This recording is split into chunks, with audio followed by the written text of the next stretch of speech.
Sa mabuting balita ngayon, binibigyang diin ni Jesus ang pangunahing panawagan ng Ebanghelyo, ang pagsisisi at pagbabagong buhay. May nagbalita kay Jesus tungkol sa ilang mga taga-Galilea na pinatay ni Pilato. Tinanong nila kung sila ba ay pinarusahan ng Diyos dahil sa kanilang mga kasalanan. Ngunit malinaw ang sinabi ni Jesus, hindi.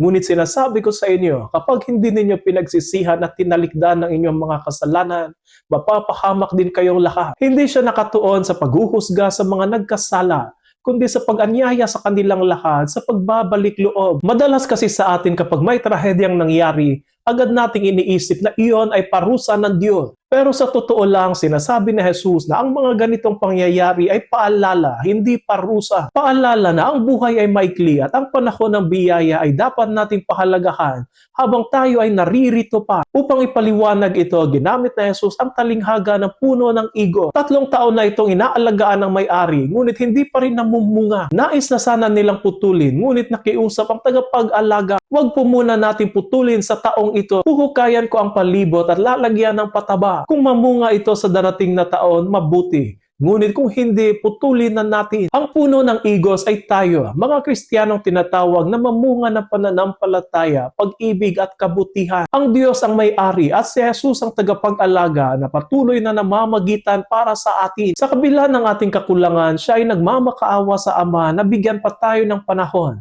upang magsisi, magbago at mamunga. Ito ang kagandahan ng awa ng Diyos. Hindi siya agad nagpaparusa, kundi nagbibigay pa ng isang pagkakataon. Kaya ang panawagan ni Jesus ay malinaw. Ngayon na ang panahon ng pagsisisi. Minsan sapat na ang maliliit na kabutihan, gaya ng pagtulong sa mga nangangailangan, pagpapatawad sa mga nagkasala, o tahimik na panalangin para sa iba. Ang mga ganitong simpleng gawa ng pag-ibig ay bunga ng pusong nagsisisi at muling binago ng biyaya ng Diyos. Ngayon, inaanyayahan tayo ni Jesus na huwag hintayin ang huli bago magsimulang magbago. Habang may oras pa, habang buhay pa tayo, habang patuloy tayong binibigyan ng pagkakataon ng Panginoon, gamitin natin ito upang mamunga ng kabutihan.